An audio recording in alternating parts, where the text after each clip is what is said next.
welcome. You're watching News X with me, Rukmani Vishwanath. This is Mumbai 022 and those were our top national stories tonight.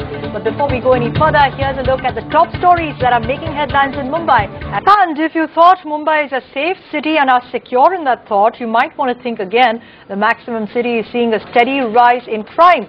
An RTI inquiry reveals these startling details, the fact that every 2 days, one person is killed and a woman is raped in the city. The worst affected areas are the north and north-central Mumbai. Now, part of the problem, according to the RTI inquiry, is due to the fact that Mumbai has just 40,000 policemen protecting a population of over 1.2 crore. The RTI information is based on the number of FIRs filed, but the actual instances of crime, especially against women, could be much higher since they are often not reported. एक reason छोड़ के police की कमी करीबन सभी reason में है, वरना सब में काफी कम पुलिस पर्सनल है जितने सैंक्शन की बात कर रहे तो। Deborah, startling details there coming out of Mumbai, and for someone who hails from Mumbai, it is effectively seen as one of the safest cities in the country. Tell us a little bit more about this particular report. Well, certainly shocking figures there. In fact, I have a copy of the RTI in my hand right now, and the figures are something that a city like Mumbai cannot afford to live with, because Mumbai has traditionally had this reputation of being one of the safest metropolises in the country. But when you have shocking statistics like one rape and one murder every 2 days, that is certainly not something that any metropolis can live with. What we'd like to point out though is that these are figures based on the number of FIRs filed across 89 police stations in Mumbai.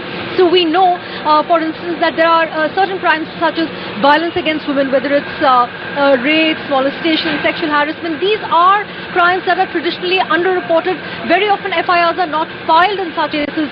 So the actual figures with respect to violence against women could be much higher, and that is another alarming statistic that the city needs to wake up to.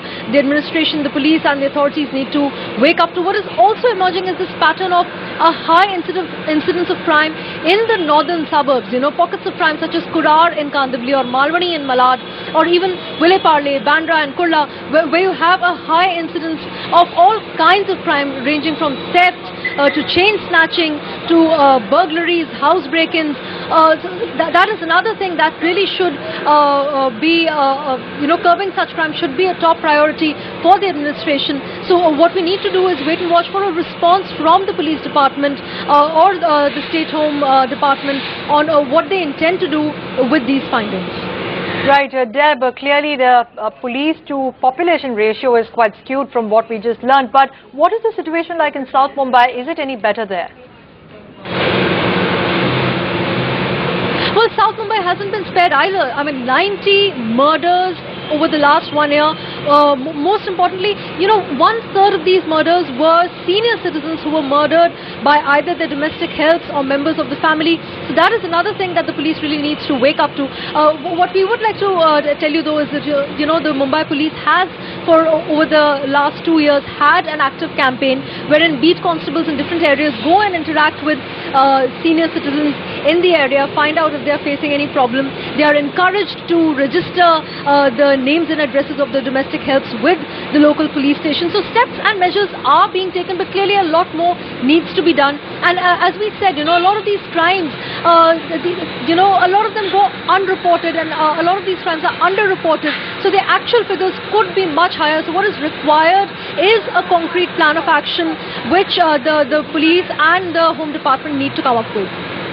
Well, Deborah, we certainly hope that the Mumbai state government is listening. Thank you very much indeed for joining us with that update. And let's move, Pradesh. With that, it's a wrap on Mumbai 022. Stay tuned for That's Entertainment up next.